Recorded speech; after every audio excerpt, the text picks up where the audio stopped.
there, welcome to another episode of From Ireland to Palestine. Today's guest is former British soldier Joe Glenton. He was provided logistical support for the 16 Air Assault Brigade in one tour of duty in Afghanistan, but over time he became slowly disillusioned with that war in Afghanistan. He ultimately went absent without leave and for that served 4 months in jail. Upon his release, he began a campaign against the imperial nature of the British Army, and most recently he's been a critic of their participation in so-called Israel's genocide in Gaza. Joe, welcome to the podcast. Thanks for having me on. Yeah, no problem. So just go back to where it all started. I think I've seen you say in interviews you were sort of drawn to the army to sort of escape the drudgery of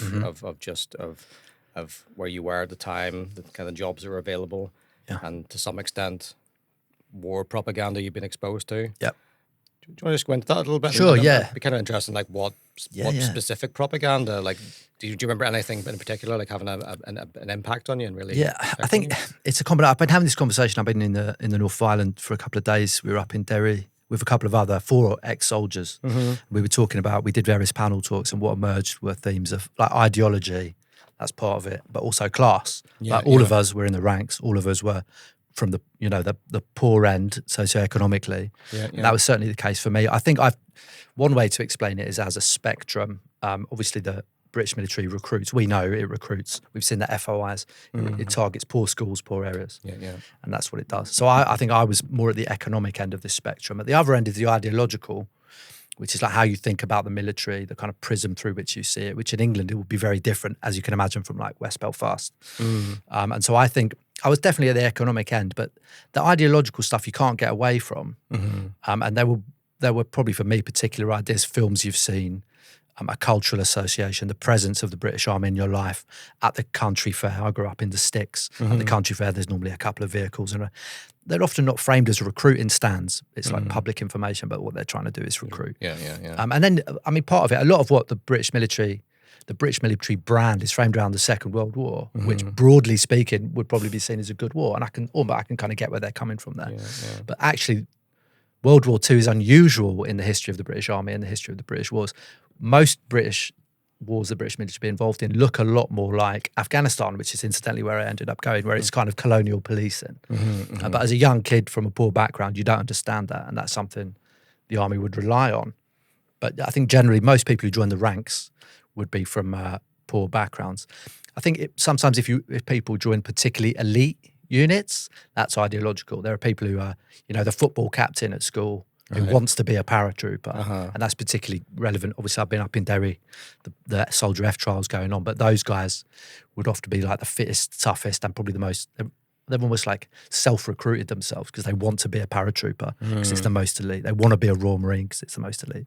They want to end up in the SAS because and they could also be from military families, which would have an effect. But I think the best way to understand it is that spectrum. And I suggest most people who join the ranks would be on the I'm broke and I need a job, I'm listless end. And traditionally I think that's always been the case outside of like periods of mass conscription. Yeah, I've heard, I think it's your man, I can't remember, Colonel Wilkinson. I think that he's I can't remember his first name. He's an American ex-colonel who helped, it was like an assistant to Colin Powell. He would refer to the American military as we say like these armies are all volunteer, but they're actually really all recruit. There's a desire to go out and, like you say, target the most vulnerable areas. Absolutely. And it's not really a choice, as I think you've alluded to that yourself. Yeah. I think what we used to say in Veterans for Peace days was, and people have said it before, we were drawing on other ideas, was that poverty is a recruiting sergeant. And I think that was for the duration. You can go back to the Napoleonic Wars and look at I think 40% of Napoleon's army were Irish. They were recruited from a country which was deeply impoverished, colonised. But also in England, a lot of those recruits would have been people who were sometimes even forced in through press ganging. But, people need food on the table, et cetera, and that's normally what gets you in if you've got a few other options. And then the ideological stuff intermixes with that in some way. But I think we're all materialists in some sense, probably around the table.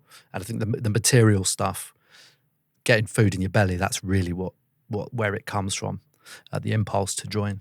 Yeah, and as things get worse, there's certainly plenty of people to draw on from that. Yes. Someone I'm kind of interested in is like someone like you seems like a kind of considerate, intelligent person. You get people like Edward Snowden, who's the same. He joined the army.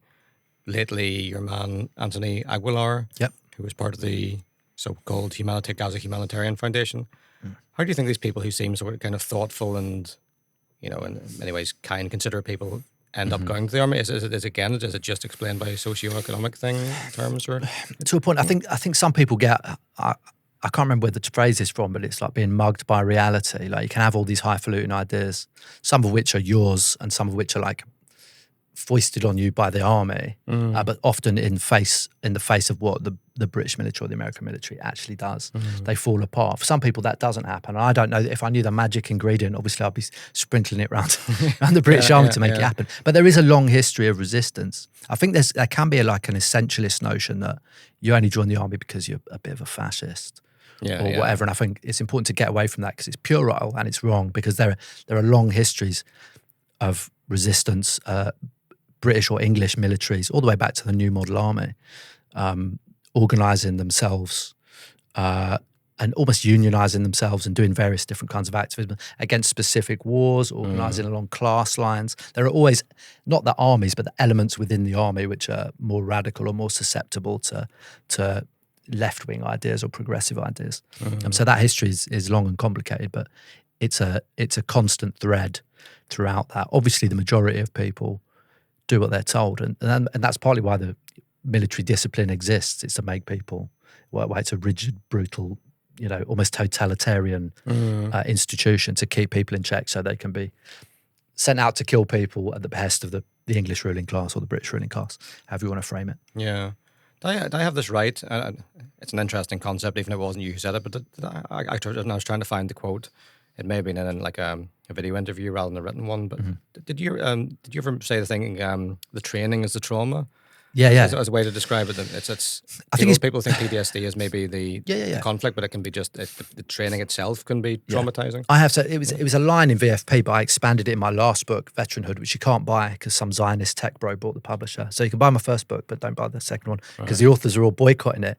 But trust me, in that book, we talk about this exact thing. And PTSD is real, adjustment disorder. The traumas of war are real, and it can be an individual trauma or complex PTSD, which would be compounded traumas. That stuff is real. But my thesis would be that a lot of the behaviour, the bad stuff, the draw to far-right politics, etc., actually comes from the socialisation into the military institution. A lot of the kind of very black and white thinking and very tribal thinking actually comes from training. And that is actually what veterans who have been institutionalised run into when they come out into the real world, because the real world doesn't work like that. It's not like a zero-sum game. Violence isn't always at your fingertips. That's not the answer to a lot of problems. However much you want to punch your boss, you know, or you know, treat your boss as a kind of enemy combatant. So I do think training for sure, we can talk about training, but also just the process of socialisation into the military, which is a kind of dog-eat-dog world of institutionalised bullying, and some people float and do well in that, and so a lot of people don't and are profoundly affected by it. I had a mate who, and even it can be even hostile to just anyone outside the army when it gets to its most extreme state, can't it? Like I had a mate in the army who would say things like he served in Afghanistan, and he would say things like, "You can never trust civilians." Things like it was This conversation has come up recently. It's always good when I re-engage with the old VFP crowd. We always theorised it. There's like a hierarchy of contempt, and the first people you learn to hate when you join the army they're not Irish Republicans, they're not the Taliban, they're not, because that enemy doesn't really exist until you come face to face. The first people you learn to hate are your own civilians, and we talked about and treated civilians, as in English civilians, with absolute contempt. Like as soon as you walk in the door, they're like, "You're not fucking civvies anymore," and you're taught to hold them in contempt. So in a worse position in this hierarchy of contempt are actually civilians at home. And what always reminds me of that is when you see Remembrance Day and people come out and people are moved. I think they're genuinely moved by these nationalist ideas. I mean, that's something that is important, that they're affected by it. They feel emotionally attached to these events from hundreds of years ago. But when I see that, people often who may have a tenuous connection to the military, a granddad who was there on D-Day or whatever, and I always think they're out there waving flags and we fucking hate you. In the army, we hate civilians. And then also you can think, like, if your own civilians are treated with contempt, what chance does a civilian in the Falls about to Road say, stand, or a civilian in Kabul or wherever? Yeah. So they are connected, but yeah, there is. We always refer to it as the hierarchy of hate or contempt, and I think it's an interesting mechanism to understand that. And maybe come back to that because I'm kind of interested in Sure. the sort of toxic masculinity side of that, and how that might manifest in an even greater extent in like the Israeli military. But just maybe you could talk about like your time in Afghanistan and the process of becoming disillusioned. Yeah. So I'm a writer and a journalist, and I always look for the kind of Hollywood moment where you wake up, and obviously we know in reality it's not like that. It's much more of a drip. But I went there and I'd pretty much drunk the Kool-Aid and bought the line that, because that's what we were told, that we were going to go there and it was going to be peacekeeping, infrastructure building, hearts and minds. We were going to go there and help these people, not understanding the broader political context, which is relevant to Ireland and the conflict here, or the occupation here. But went out kind of believing that the army was kind of Amnesty International with guns. But for I laugh now, but for good reason, because that's how the British military is understood in England, for example, by a great many people. And gradually that the narratives we'd been given, like we're going to go and rescue women because the British Army is like a feminist organisation. Yeah, of course, yeah. The narratives we'd been given gradually fell apart over the course of my 7 months in Afghanistan in 2006. And then also I was aware of things that would be briefed daily about what was going on. I was aware of things that were going on the ground. And then relatives would send me press clippings. I'd be like, oh, I saw this the other day. And I'd be like, that isn't what's happening here. The media is disengaged, which is feeding the public a story about what this war looks like. It's very disengaged. But you don't have time to think about that stuff. And I wasn't political really. But over the course of that tour, I started to be like, but I did quite well. I was quite good at being a soldier. I keep thinking I would have been just getting out after 22 years now. And I wouldn't go back and change it, but I'd appreciate the pension, you know. But yeah, so it was this gradual process. And then when I got back, it started to solidify in my mind as a moral, not a political objection, but as a moral objection. And then I decided I was going to just sign off and leave. And had that happened, it would have been I probably would never have been any more particularly political or left wing. But what actually happens was that they then tried to redeploy me. And then I was like, I'm not doing that, and this is why. And that's not really appreciated in the army. It's not how it's supposed to work. And then they insisted I would go, and I also developed PTSD by that time. So it was around that kind of personal conflict about the morality of the war, and that led me to go on the run for 2 years and 6 days. I was like most wanted. Quite proud of that. There was a list in the guard room of all the people who were AWOL, because there was a few. And you were the worst. Well, what put you at the top of the list? Just because I'd been away. So by the time I got back, it was in the guard room. I handed myself back in voluntarily, and I walked in, and there was this list, and I was like the FBI's most wanted of AWOL people, which I'm very proud of actually. So yeah, it's a messy process for sure. And was it during those 2 years that your political education took place, or awakening, if you want, or whatever? Yeah, I was always a reader, but I probably read a lot of TAT, but I started when I was away because this thing was suddenly very present. There were questions about the politics of Afghanistan. So I started to kind of question that and probe it in my own time. And by the time I came back, I was a much more political creature, I think. And it was while I was still serving, actually, that I was charged with AWOL initially, then desertion, which is a much more serious charge. But at that time, I started campaigning publicly. So it was so by day because I came back voluntarily, they couldn't lock me up. So I was just back Lance Corporal Glenton in my unit. And then evenings and weekends, I'd be doing BBC interviews slagging off the war and the government and whoever was Gordon Brown or whoever it was just before the Tories came in, but into the Tory regime. And then on the weekend, I'd be doing anti-war talks with Tony Benn and Jeremy Corbyn and doing marches. So I lived this strange double life, and I was charged for speaking to the media as well. I attracted multiple charges. We can talk about the conclusion of the court-martial, but that was where it was. They kept upping the charges, and it was a bit of a game of chicken for a while, because I kept being outspoken. So in the end, you were sentenced to 9 months, and what was the charge? So they charged me with AWOL. AWOL. Then they upped it to desertion, which is a much more serious charge, because it's AWOL with the intention to avoid being deployed on operations or to remain away indefinitely. And I came back voluntarily, so their charge was I'd intended to avoid operations, which is not untrue. And then a load of charges for these nebulous charges, disobeying an order. But at that time, they could have carried up to 10 years of peace, which I don't think I would have got politically. It would have been hard to do that, but that was the potential. And I attracted about 30 of those because I kept going on the BBC. Yeah. Being an obstinate bastard as I am. Eventually, I got a couple of great lawyers who were men of good character and good politics who really took up this campaign, and we have made a big document. I think a skeleton argument supposed to be quite skeleton, as you can imagine. We made this big document, and we served it to him and said, I wasn't obliged to go to the war because of the illegalities of the two occupations of Iraq. So we were trying to use my court-martial to indict them.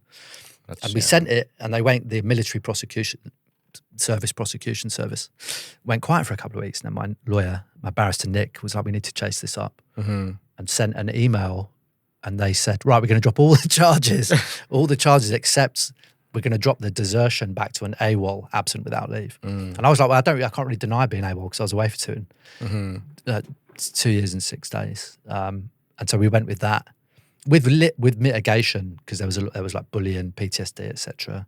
I probably should have got a suspended sentence, but we knew it was politicized. And I wanted it to be politicized because I was trying to make a statement. So I got 9 months, served 5 in a military jail in Colchester in Essex, across the road from my first accommodation block. And I used to look out there and be like, look at all those dickheads in jail. That will never be me. And then lo and behold, a few years later, I was getting marched in.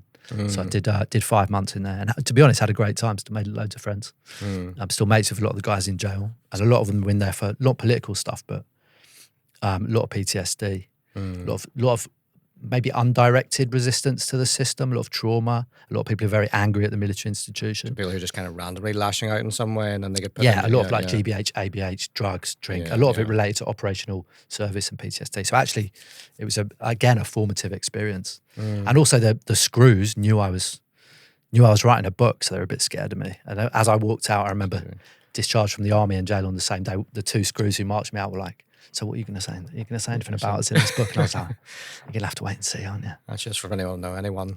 And there's plenty of people I know who may or may not be going to jail for in the near future for Palestine. So that's a useful thing to know. Tell everyone you're writing the book. It's a good way to do it. Yeah. And so after that, you got sort of involved in, well, you were already in a sense involved in anti-war activism, doing all that. Yeah, I was, And sort of kicked off from there, really, Yeah. So I'd already become involved. I was in like Stop the War Coalition and stuff like that in the UK. Helped me, supported me in my case, which I always appreciate. And then I came out. I was 28. I'd already got a place at uni. Did peace and conflict studies, international relations. Obviously, my interest was pretty, present by then.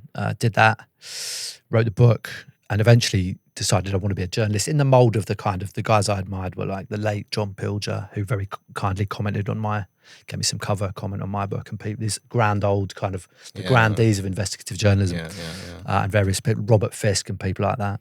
And so I kind of gradually moved that direction, became was almost typecast as well, but I didn't really complain as the military guy. So those are the topics I wanted to cover as well, so I won't complain.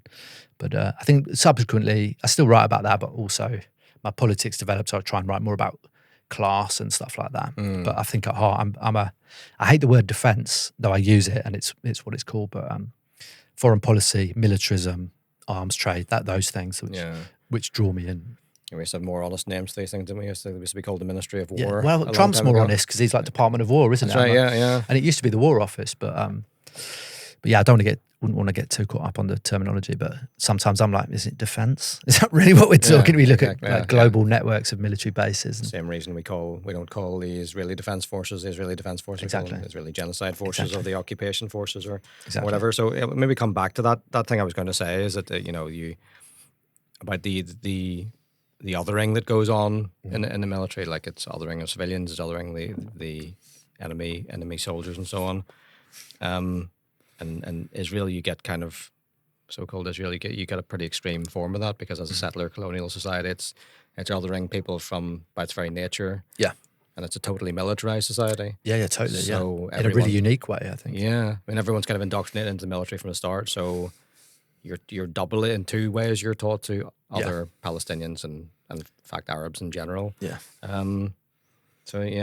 I mean, and there's also that point I was going to make about it being this sort of Israelis that I see on TV always seem to be shouting. Yeah. They're, and there's really female soldiers have commented on that as well. Like they said, it's just like a hyper masculine environment. Yeah, sure. Which they find themselves in. Are there parallels with that to what you experienced in the British Army in terms of? I honestly, I am not a man you can imagine. I have a critique of the British Army. Yeah. I don't think it's as bad as that. No. I think we were not angels by any means, but I don't think you can.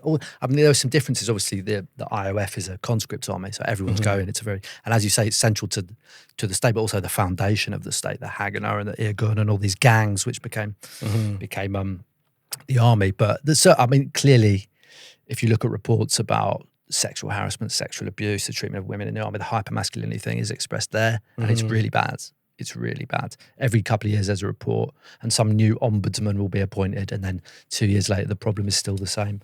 The same with racism, the same with homophobia. All the bad things exist because it's a hypermasculine institution which is built around violence and racialized violence. That is what it's for.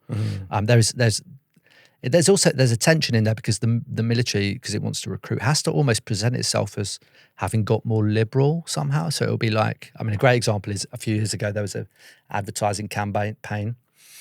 The posters were like these sepia Kitchener, like your country needs you. But they got a range of serving soldiers, and the face of that was a young black woman who was serving in the army, who then was brutally racially abused in public by other serving soldiers. And a few years ago, she got a big payout, and rightly so, because of the abuse she'd faced. So the public face of the marketing campaign, I think she was a Ghanaian. There's a lot of Ghanaian recruits in the army, and that's an example of some of the problems with that institution. I would say there's another thing in the British Army though that we hate. So we're taught to hate civilians, and at some point we're taught to hate the people we occupy. But actually, we hate other regiments in the British military because there's it's like this bracing manly sport thing. Like if you're in the Royal Irish, you have to beat the Paras at the football, and that's also we would constantly fight with each other given a chance.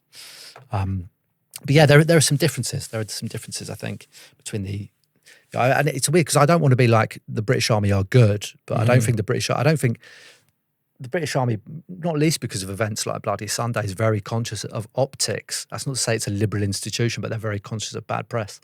And I don't think it'd be hard to imagine how they would get away with stuff on the scale that the IOF have. But that is also, we should be very clear here, that obviously the British military is also itself deeply involved in what's going on.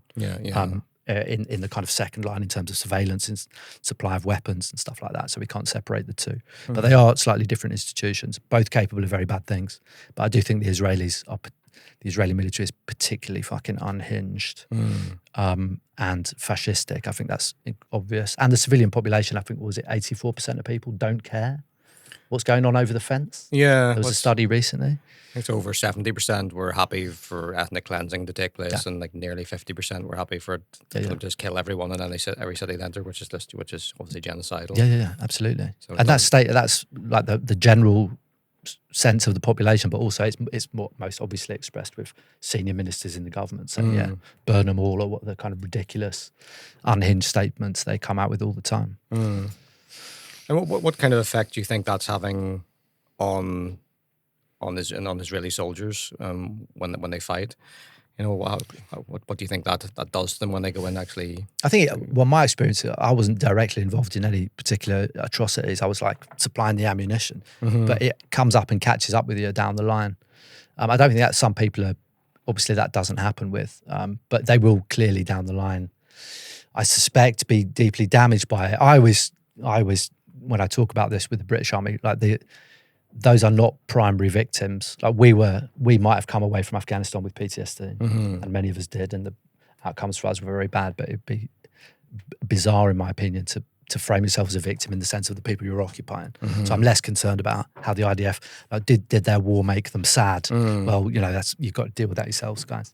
But yeah, I mean, exactly. We'd have limited sympathy for them, but it does have implications for Palestinians when you have this totally militarized society, which are then I'm not going to say forced, but sort of pushed by this ideology into doing these appalling things, and then they have to go back and potentially be the leaders of that society. Absolutely. At some point down the line. And I think, I mean, we were talking about it before, that sometimes there could be a generation which has experienced war and that could temper them into terms of future wars, maybe. And maybe we had that here, in a kind of across the political spectrum way after the Second World War. I don't think that's the case. I don't think that will be the case in Israel. I suspect it will just compound that. I mean, I don't know how you solve that. I don't know how you solve that. I mean, you could talk about the German denazification or something like that, but obviously that didn't work that well because of what we're seeing, exactly, right? Yeah. It was almost like lip service, and maybe it had some effect. You would hope so, but I don't know. I don't have an answer to it, and I don't know what it looks like down the road. I mean, I don't want to fixate too much on the IOF, but it does have, obviously, everything they do has implications for Palestinians. So I think we're often told, or though people wanting to look at what's going on in Gaza optimistically, or what the IOF doing generally, who want to look on it optimistically will say, oh, they must be exhausted at this point, or you hear Zionist politicians say they must be exhausted. And it seems hard to believe, given like it's, for the average soldier, it doesn't seem like a high intensity of fighting if you're just leveling everything with the Air Force. Yeah. I mean, how based on your experience, I mean, how tired and worn out do you think they're likely to be at this point? I mean, I don't know the kind of, I suppose you'd call it the order of battle, like how long they're on the ground. Because obviously in the British Army, we had like 6-month tours. That's how it works. The Americans had a year, but they would be off at some point. So I don't know exactly the tempo of operation. I know reserves are being used a lot more heavily. Yeah. So it's hard to say. And it's also about the nature of the conflict. It does seem like a lot of what they're doing is going in and leveling stuff, blowing stuff up, flattening stuff, rather than, because it varies from war to war. Like the tempo of fighting across Europe in the Second World War was very high, whereas in the First World War, you would be on the front for so long and then pulled off and replaced with the reserve battalion. And there was this rotational element. I don't know exactly what that looks like with the Israeli military in Gaza. But yeah, it's got to have long-term implications. I don't know. Like within that, you could, like, Vietnam was a horrific meat grinder, and I know many Vietnam veterans. Obviously, they're aging now, but within that, you can find sometimes it generates resistance among veterans, people who've come off the front line, and among people on the front line. So you have the practice of fragging, where you're killing your own officers because you don't want to go out on the ground. I don't know how that could play out. It's a different scenario in Gaza, but that was certainly, sometimes that can generate resistance of itself. But I mean, there are various complex reasons by that. There was a civilian anti-war movement in the home country, as it were, in America, and I don't think that's the case in not in any meaningful sense. No, it seems like a very, so it's different. It's a different thing. I know. I mean, there was some ex-Israeli military people who do great work, obviously, as critics of the occupation, but my sense is from those polls that we're talking about, that's an absolute and isolated minority of people. And I've interfaced with some of those people over the years, and there aren't many of them. No. And they're ostracised.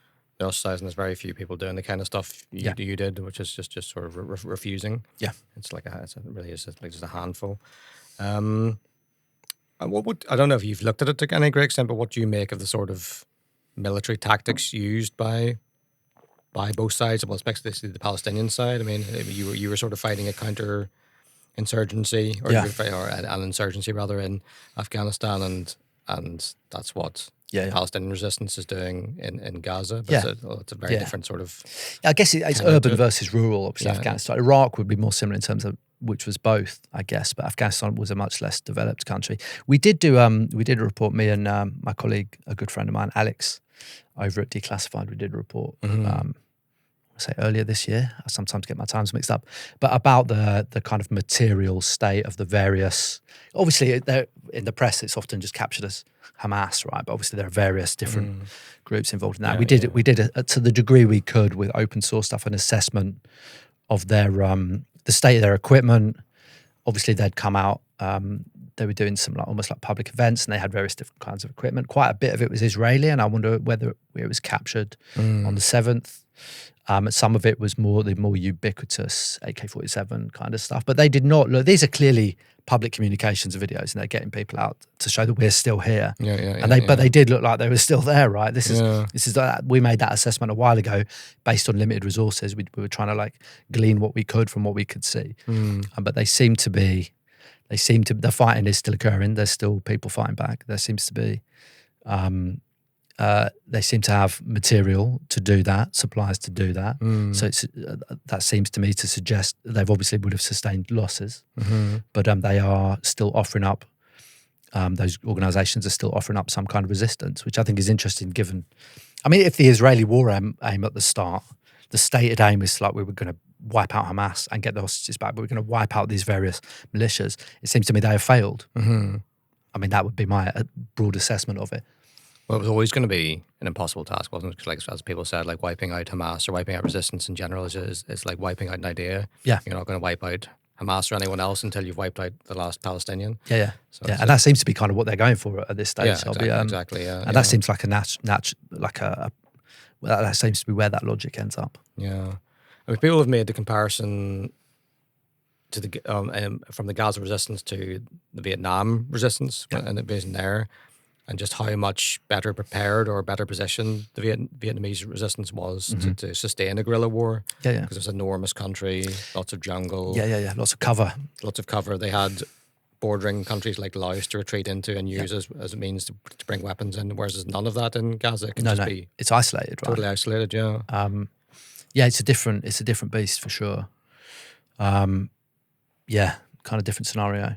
And very hard for them to sustain that.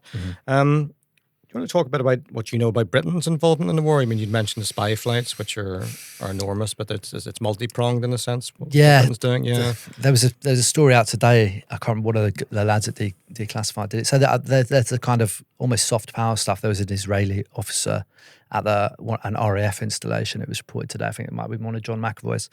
Correct me if I'm wrong when you see me, lads. So there's that stuff. There's training that's been gone on, which now apparently has been stopped. There's been direct people coming over to the Defence College at Shrivenham, Israeli personnel. That's right, training there. And then there's the kind of, there's been this constant debate about arms licenses, how that can be stopped, how many have been stopped, the kind of jargon about the global supply chain, the kind of bullshit that's coming out of the Labour government at the time. But obviously I think that one of the key things about that is the work various people, including my man Matt Kennard, has been done a very good job of tracking planes, surveillance flights, which I think might have been RAF at some point from memory, but then they were contracted out to a US military contractor. It's important to talk about the private military elements and the difference in accountability.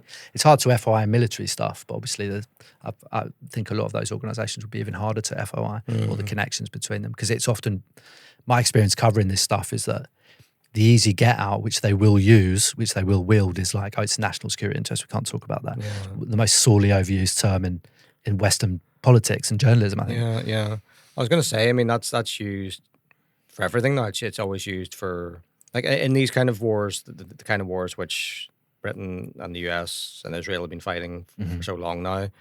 It's not one large military against another. It's the large militaries against a small militant group. And so by the very nature of that, they're going to be using things like special forces again and again.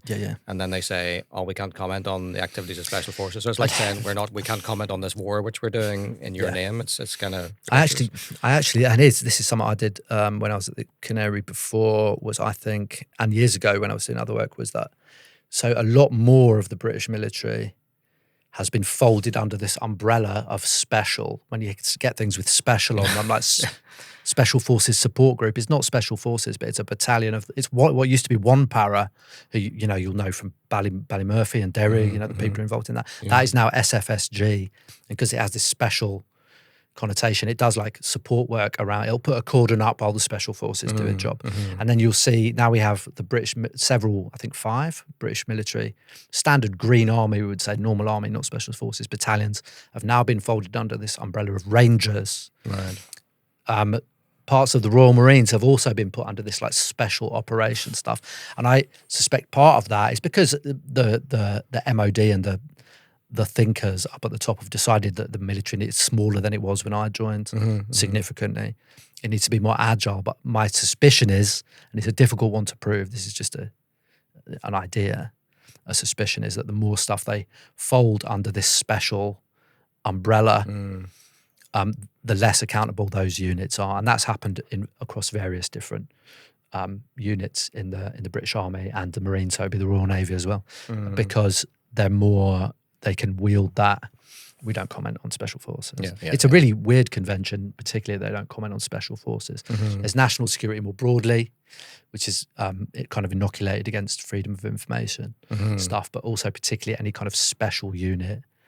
So SBS, SAS, SRR, and then these other units, I suspect, will also enjoy that impunity. Might be a bit strong, but they're kind of vaccinated against public scrutiny. I think that's what's happening. I don't know. It's a theory I'm going to test more. Yeah. And there's a test psychologists do where for narcissism, where they ask you, do you consider yourself to be special? And that's if certainly seems to be a case of believing you're entitled to certain special privileges, which exactly other ones aren't. And you mentioned impunity there. And if you're talking about temperament of soldiers, I have sometimes heard, like, these are American special forces soldiers where they maybe have even more impunity. They talk about the sort of character of the people who go into special forces, and they talk about how it is often genuinely psychopathic people who go in because they have a sense that they can kill without any accountability at all. I think I hear that, and I don't know that. I know a lot of special forces guys. I don't know. I think there's a couple of things that happen there. I don't think a psychopath would do that well in those units, or a narcissist necessarily. I think there's actually a cultural thing that's kind of bred in. It's more like, I think there's an ex-SAS guy who's involved in VFP, who was in Iraq, who was in Ireland when he was a para. Talked about how really the character requirements are to be able to keep your mouth shut. It's almost like a say nothing. Say nothing culture, and to be basically a good soldier and be fit and be able to do. They're normally from an infantry background, and a lot of those guys I've met are not at all what you would expect. You would never know. You would never know that they were. They're not kind of like maybe the US idea of like some steroided up meathead. And partly that is, I mean, that's also a product of people who are in plain clothes in the north of Ireland. Like, you don't want to stand out. They grow their hair long, and that's more the archetype. And often these people are actually quite. They're quite into process. They're quite dull. They're not. It's actually maybe not what you'd think. Clearly, some maniacs will slip through. That is definitely the case, and I can think of examples where a particular, maybe someone's done something where you're like, Jesus Christ, that is psychopathic. But I actually think it's more that the structure allows that it's a space in which those things can be carried out. And I'm cautious about maybe medicalizing it. I don't know what you know what I mean? I know what you mean. I think actually it's like the banality of evil, right? It's that stuff is allowed within the system rather than there being. I wouldn't want to be like. We know, I think, one of the army's things is it's a few rotten apples. I don't think that. I think this is a systemic. This is an institution which allows space for racialized violence around the world. I think that would be my position on it more. Which is not to say you're wrong, and there clearly are people who slip through that net who do terrible things because there's something wrong with them. I suppose the two things interact, don't they? Absolutely. If you can be a particular character and attracted to a system which allows an enormous amount of lack of accountability and impunity. I think it's a thing with Soldier F. Like, obviously, allegedly, we're going to see, what the outcome of that is. But it's often the case. There's this like our troops are being witch hunted. The Republicans all got off. But I have a thing where I'm like, whoever does something wrong, I hope they would be held to account. That's what I want to see. But also, you have to. Why is it always private dickhead, Lance Corporal so and so? Why is it never the political and military leaders? Because I want both. Exactly. I want both. If people do, and if you're in the army, that you're told that these are the rules, etc. This is the rules of engagement. How that's enforced, and where that happens is actually from above. And I think I always want to talk about the systemic when I talk about that stuff. It's not to let anyone off. If you murder someone, then hopefully you would be tried and it would be tested. Justice will always be partial. I think that'll probably be the experience of like the Bloody Sunday families. They probably know they're not going to get everything they want, but some sense of closure and justice would be good. But I think, and when I talk to victims, whether it's here, Iraq, Afghanistan, Vietnam, wherever, I think my general sense is that they think about it, they want to go up the chain of command and see. But I suppose what I'm getting at is that the British officer class, through its system of like Sandhurst public schooling, that's not all of them, but it's a lot of them who get to the highest positions. If you want a kind of systematized program of psychopathy, that's the nearest you're going to get, right? These kind of like blue-blooded Ruperts. We call them Ruperts, officers called Ruperts in the army. I think you will find the nearest you'll get to that. And they were a product of a series of systems, right? I was a question about that actually, because I remember when there's a much lower level of private education in North of Ireland. It's like 1% versus 6% or something, maybe slightly higher in England. So you just don't come across, or I haven't come across these people to the same extent here. But then when I went to university in England, you came across these people who were, it's like meeting people from another planet. Yeah, they are. Yeah, exactly. Because they have just gone through this very strange institution. With the red cords. With the red cords, and they're trained to.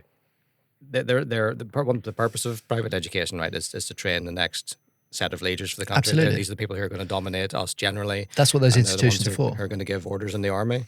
So it's a way of training that and knocking empathy out of people. So you're building psychopaths to some extent. And that's reflected. Obviously, that is the case in the military, and those are not my favourite people, but that's reflected in parliamentary politics. It's reflected in business. It's reflected in the police. In all the big institutions of power, those people remain, and it's through they understand the world through a particular lens, which is about order, a particular order. I mean, that would be my very broad strokes analysis of that. And that's definitely also with the kind of generalization of tertiary education. I know that's been pinned back because of student fees. I don't know if that's the same here, but certainly in England. You occasionally came across, I was in the corps, in the elite infantry regiments, you'll get a lot of blue-blooded people, but certainly in the corps, every now and then I came across a troop commander who's a Scouser, who'd just done like a media studies degree and thought he'd have to go getting into Sandhurst. And sometimes sometimes they were capable, good officers. But in the elite, like the guards, right, units like that, you were going to get. We had one we did a battlefield tour during basic training. We went around the First World War battlefields, and he was like, "This is my grandfather's grave," and he was in the same unit, and father, him, and probably his kids will be in that. That was the Grenadier Guards, which is a super posh elite regiment. So that's part of it.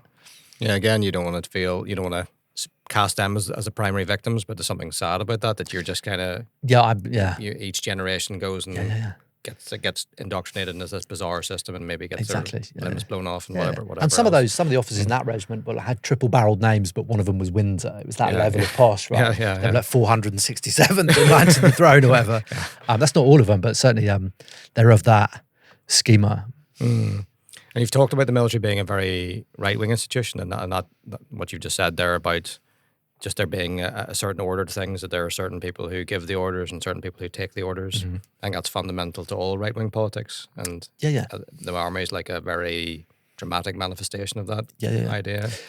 I always think of it, the army as a reflection of society more broadly. And the things, it might not be as like in your job that you do day to day, it might not be as striking and you might have more rights and more freedoms, but the military is just almost a concentrated form of that. And it's like the officers are the managerial class, the kind of senior management class, but they don't run it. The people who run it, and probably some of the most reactionary, are actually, a lot of the officers are just like airhead posh boys.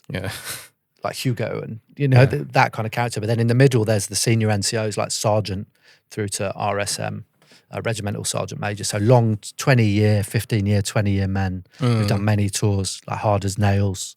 And they're the ones who actually do the day-to-day. They control the discipline and they control the administration of subunits. And that's where you'd find, that's like the middle management. And then at the bottom, you have the workforce. I mean, it's just a class system with guns and uniforms and stuff like that. So that's kind of how I think about it. I've also heard it described as kind of a mercenary class-based force or something like that, because a lot of those rigid structures are just reproduced in the army, but the aim is violence. Yeah. Well, there's a concept about how mercenaries are used in wars historically. Like it's a way of sort of getting the most unpleasant violence done by a group that's sort of not part of that society exactly. So it doesn't bounce back to the same extent. And maybe you can get a different kind of person who actually, or if you're just paying these people who are keen to do it in other places. And they're often foreign mercenaries. Foreign mercenaries. I mean, the Gurkhas are integrated to the British Army, but they're part of that as well. They're a product of colonial. It's the same as the Royal Irish, the Irish Guards, big regiment. It's interesting they have the trappings of Irishness, but obviously, probably most of the people I've met in them don't really identify with. If they're from here, they're from the other side of town. You know what I mean? But no, it's interesting. I think where it gets complicated is when you have big periods of conscription. Like a professional army is a small thing which can think of itself as elite and it's kind of cut off from society. It's like something within and almost separate from society. The military wouldn't do their PR like that, but that is what it is because I've been in it. But when you get mass conscription, so the obvious examples are like First and Second World War, what emerges from that is like a plurality of views. And often I mean, that in my last book, which you can't read, I've got a PDF somewhere if anyone wants to. They talk about the Royal British Legion, and a lot of people came back. The Royal British Legion was called by a lot of left-wing veterans, and there were a lot who came back in a time of high trade union density and where the mass politics and socialism were going on. They came back and they wouldn't go near the British Legion. They called it Haig's White Guards because the background of this was Russia, obviously.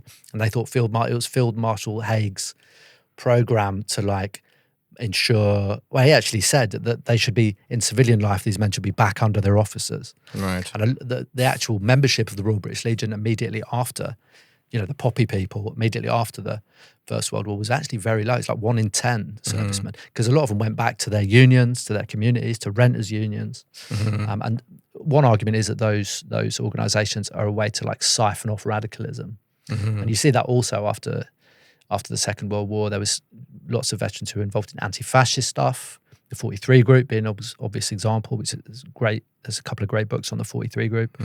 Renters' unions.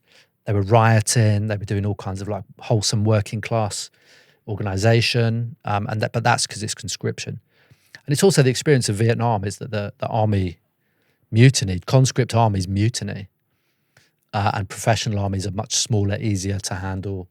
And less internally damaging than a mass. You can imagine if after the Second World War, millions of people are coming back angry with current military experience. And this is, I think it's a trope historically for the English ruling class, this idea of these kind of like masterless men coming back with current military experience. And that's being whether left or right, it could be either, but being a threat to the order, to the order of the British state. And that it's a thing I think which has haunted the British ruling class for many, many years. Yeah, it would have been a factor in Ireland too. People who fought in the Irish Rebellion here in the early 1900s would have been people often with British Army training, and then they just used that against Britain. Like I say, there's a parallel between using mercenaries and using a home working class. It's potentially a population that's sort of under the radar, and the upper classes aren't going to care so much about. Yeah, I mean, there were another example to drag it out. This was also the case after the Napoleonic Wars, where lots of people came back. So some of the laws about vagrants, which are still on the statutes in Britain, specifically say that vagrants and ruffians, the language ruffians and rogues and scoundrels, but that was actually aimed at. There were after discharge, there were encampments of demobbed soldiers who were angry and had current military experience, and the army had been cut because there was depression after that war. And so those laws, which are still on the statute books, the last time I checked, when I wrote that book, which was 2021, which were aimed specifically at moving on these groups of gathering demobbed soldiers and breaking them up and moving and dissipating them. So it's been something which haunts the idea of conscription. It's actually quite rare in this country that there's conscription because there is, I think, in the ruling class, if you want to call it that, a fear of the potential of those people to, turn the guns on the ruling class. And it maybe gets to a stage where they're so desperate, though, to distract from just a non-functioning economic system, though, that they bring it back and start some massive war as a way to distract from that. And it's also that sometimes those men are recruited to, because it was mostly men in the examples I'm talking about, are recruited to the other side, and they become incredibly reactionary, which is certainly what happened. The RBL is a great example. It was Royal British Legion. It was formed out of 4 or 5. They were kind of like veterans federations and unions, some of which were communist, others which were like broadly social democrat. Other ones were pretty like the Great War Association was basically openly fascist, and the Officers Association. But eventually they were outmaneuvered and brought together. So the history of the Royal British Legion is actually one of like a kind of trade unionism of veterans organising around, often the left-wing ones around like housing, but then their energy is dissipated and they're brought together in this kind of safe package of the Royal British Legion, custodian of remembrance and the poppy and all this kind of bullshit. So there's a complex political history there of how the politics of how those institutions, which seem monolithic today, the RBL is like this gigantic monolithic organisation, but actually its history involves political radicalism of different kinds. Yeah, it was obviously people who go through that experience of a really dramatic experience of the worst outcome of a class-based system are obviously going to be potentially radicalised. Just one last point on class, because it's funny and it's not funny. It's this fella Richard Kemp, who you recently Richard, who you described as buffoonish. He's almost like a Monty Python character. They would do all these sketches making fun of like these ridiculous military figures. He's like a joke colonel. Yeah, like if you made one up, it was yeah. Like he described the bit in the recent video in Declassified, described the bit where he's going on about how, you know, we're doing this wonderful thing with the Gaza Humanitarian Foundation and everyone appreciates, and then you can hear gunfire going off in the background. Yeah. Do you want to tell us a bit about him? He's a very interesting case. He did 6 tours of Ireland. Yeah. He actually, from my understanding, he joined as a private soldier, but somehow got commissioned and made his way to a relatively senior. It's kind of a middle rank, really, colonel. It's like the first layer of senior officerdom. And he was definitely, I think our conclusion really was that he's a product of the war on terror. He got plum jobs as a colonel in like briefing the Cobra, the Cabinet Office briefing room, which very flash, like Thunderbird style, James Bond style name, the Cobra, assembled the Cobra. I know it's a bit cringe when you hear anyone talk about Cobra. Yeah, it sounds like the Cobra. It sounds so silly. And he had other G.I. Joe or something. Yeah, exactly. Yeah. Maybe he had one of those helmets. Yeah. He had other plum postings around, and he basically built his brand, as it were, on counter-terrorism.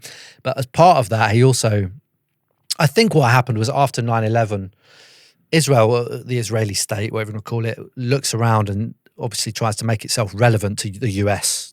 And I think what happened was that they were like, we've had this as well. You've had 9/11. We're experts on this. And there was a series of exchanges and engagements, maybe in a more intense way than before, between the British security state and the Americans. And I think I understand he went on some exchanges. There was a lot of kind of interface between the two countries about what counterterrorism could look like. At some point in that, I don't know, because he's a very opaque figure. He developed a profound love of Zionism, it seems, and got really, it was like, yeah, I'll have some of this. Yeah. And he's the guy who came up with that famous and preposterous quote that the IDF is the most moral army in the world. Is he the first? Well, surely he wasn't the first person to say it. I think he's the one who said it. Seriously? Yeah, I think because he has this kudos of being like British Army colonel, that's a great propaganda coup. Zionists. You seem like some kind of authority figure on. Yeah, I think just because he had, I mean, I have a different perception of him, but I think because the propagandists can always be like British Army Colonel, counter-terrorism expert, commander British forces. If he says this, I can see why that would appeal to propagandists, right? And I don't know, I wouldn't want to speculate whether it's an ideological attraction of that or what his relationship is to it fully, because again, he's an opaque character, but he's in love. The man is clearly in love and he's very committed to this cause and comes out with statements of equal preposterousness to that one. We saw he was down at the GHF checkpoint, like you were talking about, with a rip of machine gun fire in the background when he was mid-sentence being like, it's lovely down here. Everyone's having fun. The lads are like getting their food, and then there's this rip of like automatic weapon fire. So he's not the only one. There's a constellation of ex-army people who are around the kind of military speakers circuit. I think he's on board with that as well, but he's unusual. Like most senior British Army officers are not. I don't think they're particularly ideological. They wouldn't understand themselves as that. They're just like technocrats. They're like, we have to get the job done, chaps. And they're not really. They'll basically be just some kind of like old-fashioned Tory. That's the dominant politics of those people. But he's. Would someone like Corbyn get to that level where they would trigger them and say, well, this is beyond the pale. And that's exactly what happened, right? Yeah. But I think on the whole, and actually there's a senior army officer, Charlie, I forget his name, ex-general, who's come out and been very critical on Did Herbert? Charlie Herbert. Yeah. And he's a relatively young guy. He's obviously Afghan, Iraq era, but he seems quite an astute fella. Some of them are all right. Like, I'm not a fan of the officers, obviously, but some of those, and I have good friends who are officers, and I tell them I'm not a fan of their, but he seems quite coherent. But Kemp is this. There are others who have some very strange views. Tim Collins is, he's a man from up this way. Mm-hmm. I interviewed him a few years ago about a documentary we did about the North of Ireland, about the troubles, the British Army, racism in the British Army and the relationship. Is he one who gave it that's celebrated in inverted commas speech before the Iraq War? Which apparently apparently that speech wasn't actually recorded on camera or anything. Mm-hmm. Apparently it was just a journalist took it down verbatim, and then it became Kenneth Branagh played him in some sort of giving speech like Henry III or whatever. And he's a very charismatic. He was in the SAS. He comes in, he's like, I'm Tim Collins. Yeah, and he's but he came out with some really. You can watch that. He came out. We were talking to him about various things, and I was like, "What is the problem?" It was the time of Corbyn. I was like, "What is the problem?" Because what is Corbyn? It's like some fairly mild social democracy to me. It's like 1970, and he was like, "No, he's a hard. I'm not going to do the accent. Sorry, he's a hard Marxist." I'm like, sounds a bit kinky, but then he came out with this. I was talking about I asked him about just the social upheaval. It was like the youth in Britain. It was a really banal question. I don't even know why I asked it now. But he was like, no, it's the Iranian Revolutionary Guard and Colombian drug cartels flooding the country with cocaine to undermine Britain. I was like, it's just a conspiracy theory. Yeah. He didn't cite any evidence. It was just pure. Aye. And that's kind of it. He's also around. We talk about it in that video. He's quite ideological. Yeah. It's kind of like what we're accused on. I mean, as a 60-year-old pensioner or 70-year-old pensioners in our protests for Palestine are apparently Hamas and IRGC and all the rest. All the dinner ladies and that. But he's all of those people to a greater or lesser extent are also involved in around the Henry Jackson Society, which you may be familiar with, which is a kind of I guess a neocon think tank. If you watch its if you read its founding principles, it's quite funny because it's what you would expect. Really, it's like kill everybody. It's like a commitment to basically an aggressive foreign policy. Yeah. But one of them is like, it's not just like we are pro-market. It's like, this is on the Constitution. It's like 3 cheers for capitalism, and it actually says something like that. Yeah, it's very public school. Yeah, and again, shadowy funding. We don't really know, but it's also a think tank that. Blairites speak at it, Tories speak at it. It's like it's kind of amalgamating all these different strands which are committed to. There's not much. I mean, what are their commitments? A violent foreign policy, free market economics, and that's it basically. Yeah. Kind of. I mean, Keir Starmer and the people around him are obviously a product of that as well. But Collins, Kemp, and a couple of other ex-military guys are all around this.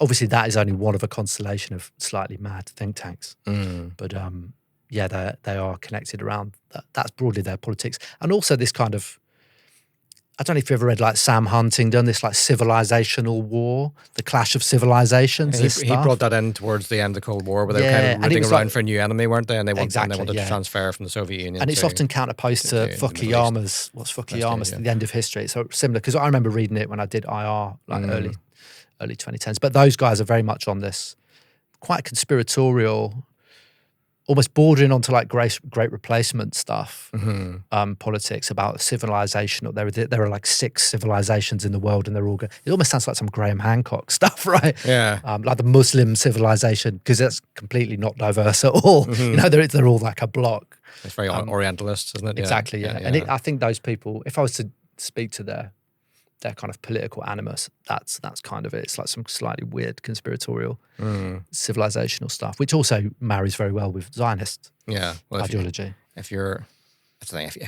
I wish again, not to feel sorry for them, but to feel slightly sorry for them. Anyone right wing who's forced to defend all the shit they're doing. Yeah, it's kind of at a loose end because you can't do it with facts, so you have to resort to like ridiculous conspiracy theories. Yeah, and it wasn't easy like 2-3 years ago, but it's not getting any easier for them, right? Yeah, no, exactly. The things just get worse and worse, and that they're the ones defending it have to come up with ever more ridiculous explanations for it. Yeah. I know you're saying that there's not much ideology. I mean, what is there? Did you ever get any sense for, or was it ever even discussed? It may not have even come up in your regiment about how British soldiers feel about Palestine and Israel generally? Was it ever? We kind of had this. I had a conversation earlier today actually about I guess it's what you think is ideology. Like I'd say those generals aren't ideological. They wouldn't consider themselves ideological, but to me, that's the most ideological position. If you declare yourself non-ideological, that's very ideological. Everyone thing has to an say. ideology, whether you've just whether you know it, yeah. Well, you don't. I think I was having a conversation up in the Felons, where I always go, which I love, up here about. And one of the lads who's around the kind of Republican stuff was like, would a British soldier be wound up by rebel songs? Like not me, because I love that. I love that stuff, obviously. And we were talking. There was a veteran there who's from up here as well. That there isn't even a level that to be offended by that almost assumes a level of a political framework to understand it. Like there was a lot of people in the. So people might not even know the history, is what you're saying, yeah. Obviously there's a bunch of lads in the military who are from unionist backgrounds, or they're like Rangers, Glaswegian Rangers, and they would understand it. But the average British squaddy doesn't have a framework to think. They might be like, I mean, it's kind of good music, right? That's why I'm like, I'm getting down to Out Your Black and Tans. There's a great remix of great Out Your Black and Tans, which I love. But so yeah, I don't even think there's a framework to really understand that, unless you had a particular, maybe if you came from a unionist background, you might have a position on your politics and your political milieu, which then some of that will have a position on Palestine maybe, but it's just not really there. Maybe some of there's a small amount of people in the military from Muslim backgrounds, they might have had a particular position on it. But also in the military almost has its own ideology, which is the politics is nothing to do with us, and you just crack on. It's compartmentalized. Like it's a job, and that is the prism through which a lot of soldiers see however egregious that their fallback will be. This is just my job, and that's it. Which itself is a kind of a discreet ideology, in my opinion. But it's almost like a professionalism. What kind of ideology? Sorry, it's just it's its own ideology. Its own ideology. Right? Yeah. Of like a professional ethic. I mean, that to me, that now I've started to got older and read more theory. I started to understand that is itself an ideological position, but they wouldn't see it like that. Yeah. I suppose it's a double-edged sword. If you believe in the principle that you have civilian control of the military, in a democracy, you wouldn't want the military having their own ideas. You would just want them following. Yeah, exactly. Yeah, you'd hope a good government would be elected, and then the military would just follow. Exactly, and that is what's changed. I'm just changing jobs. I was at an NGO called Forces Watch in the UK, which deals with militarism, and they have done some great work on the post. Around the time and after, since Iraq and Afghanistan, the military has increasingly encroached and flexed its muscle in ways that it wouldn't have previously. Because of that, it's a notional civil-military divide, but certainly the military, I think because the government of Blair and Brown didn't really have any organic links to the military in the way the Tories do. You can understand that they'd be closer to it. And I think they didn't really understand that. And they got kind of muscled around questions of strategy, around questions of equipment by the military, because they couldn't really understand those kind of hardball politics. But definitely it's been a thing under subsequent governments that the military has started to call the shots more. And that is a subtle thing, this relationship between military and democracy. And I don't want to be a man who's like, our democracy is great, because obviously it could do a bit of work. It's not profound enough for me, but such as it is in that framework of like parliamentary democracy, it's pretty bad. It's pretty bad that the military feels it can throw its weight around and make the decisions. So yeah, that is definitely a trend we've seen in many ways, and also because it's not even a revolving door. Like they're in the same room. Parliamentary politics, the arms trade, and the military. People go from one to the other so easily, and I think that is bad. It's bad that happens, because I don't think. It appeals to the far right, the military top-down authoritarian ideas. If you're on the far right, probably have a certain appeal about how to run a place. I think that's a bad thing. And so I'd make the opposite case, obviously. But the encroachment of not just the military institution, but military ideas into, and you see it all the time, military terminology, like boots on ground. You see it in terms of the refugee stuff, military-aged men, invasion. The way military language and thinking has expanded so much in the framework of, or in the period of like post-Iraq, post-Afghanistan. It's always there, but I feel like its gears are churning much more aggressively now. I think that's a slippery slope. Slippery slope, and there's just much more talk about using the military, generally use the military to sort out secure for everything. The boats, get the military into prisons, the military covering strikes.